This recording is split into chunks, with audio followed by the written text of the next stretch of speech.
Alright, so we've got a fair bit of hardware to work with here, but the first thing we're going to do is install the pickguard. You've got to install the pickguard first, because if you install the neck first, the pickguard can't physically fit in place with that pickup already pre-mounted on the pickguard. So just take the wires and thread through the hole in the pickup cavity, in the side of the pickup cavity. Leave that there for now. Don't be confused if you see another hole from the neck pickup cavity to the neck, out to the neck pocket. The hole's just drilled that way. It's easier to get a straight hole drilled. Just align that pickguard. Make sure it looks good around this horn. There's some consistency to the gap between the edges. It also fits in the pocket reasonably well.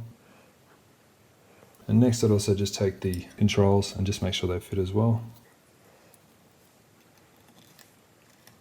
Or I should say if they align well with the placement of the pickguard. Actually, one thing I would recommend is just to mask the pickguard in place as well, just so it doesn't move. You could also mask the controls for good measure. Or tape them down, I should say. Although that alignment's just moved there. So I'm just using low tack painter's masking tape for this, so it won't cause any problems with the finish. Okay, now I just need a small drill bit. I'm just going to go in and mark those pilot holes.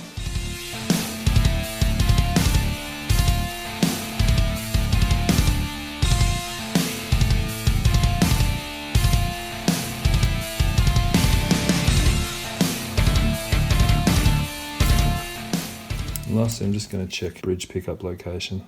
Now, I'd be more inclined, if there's a problem at this stage, just to file this edge straight if that's the issue. That's why I'm checking the bridge pickup last. And that looks a good fit as well. I'll just sight that up from the side.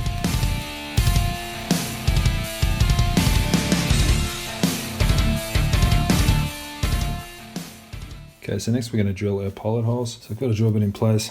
Now, if you want to know the depth, usually drill about 2/3 of depth of the screw. It's the easy way to do that, or the easy way to tell that. Hopefully you can see that. Just use a little bit of tape on the drill bit.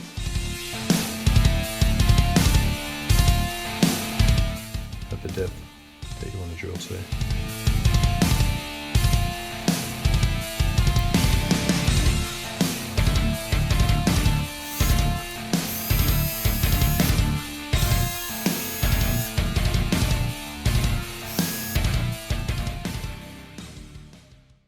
Also a good idea, just before you install the pickup for the final time, just make sure there's no screws or anything attached.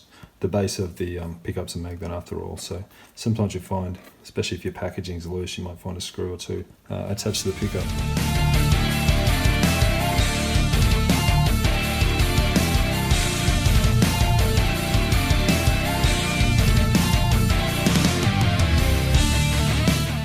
Of course, the reason we drill the pilot holes is because these screws are particularly, well, they're not particularly small, but some of the screws we're going to install in the body are quite small and obviously fragile, so very easy to strip. So it's definitely a good idea to drill your pilot holes. Don't skip that step. Actually, one step I have skipped, which we'll go back to.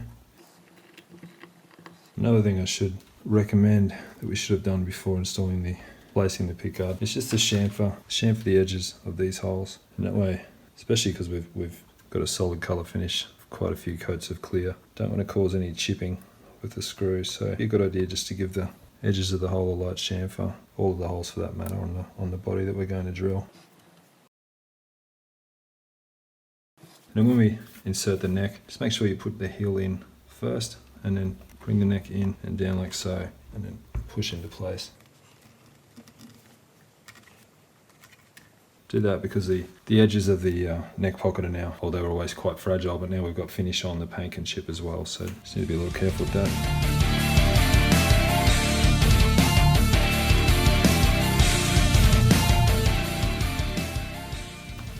I'm just going to take this pad and just even up that body to the neck.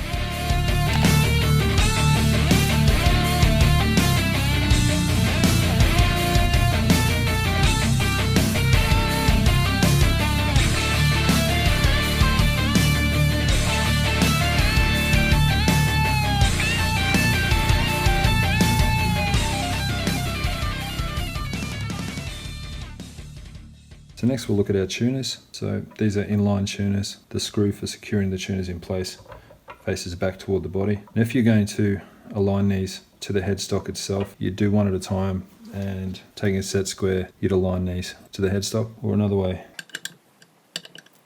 to go about things is to align them relative to each other. So using a steel rule, just to align them all like so. But first we'll have to secure them in place a little so they stay in place when we line them up. So just put the washer over the bushing and just screw in place.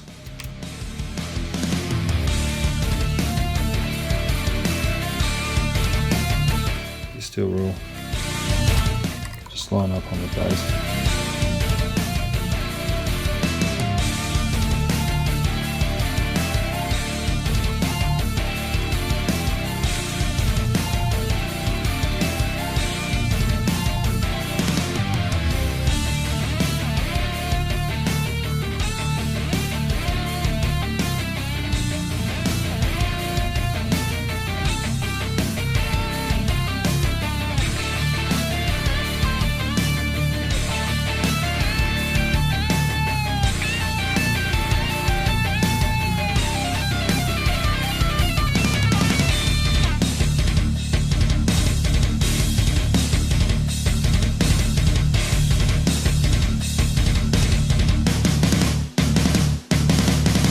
So next we're going to install our strap buttons. The strap button location is fairly important because this will affect the balance of the guitar when you're wearing a strap. So generally want to get those right. Now the strap button on a Telecaster guitar or a TE style guitar goes about halfway on the bass, and on the top horn it's about halfway down on that top horn. So the best way to find center I've found is to approximately place some low tack masking tape, run a steel rule down the guitar, just centered with the dot inlays and centered on the middle hole of the bridge. Once there, just mark your line. So marking the tape and not the guitar obviously, and then taking a set square, mark the rest of the line. Now the body should be 40mm depth, but we'll just check that. It is, so I'm just going to find 20mm down. And from there I'm just going to mark my hole. Remove the tape. Then I'll drill my pilot hole. So again I've just measured the depth of this drill bit to be 2/3 the depth of the screw. And then trying to keep my drill bit nice and straight.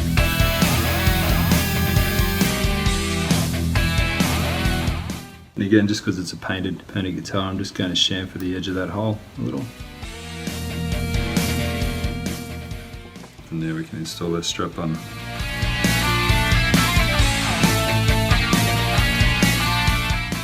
There's a little trick to these, which can make life a little bit easier. So first just find approximately half. Generally the strap button is dead in line with the top of the pickguard. You can hold the pickguard, so you can hold the steel rule fairly level.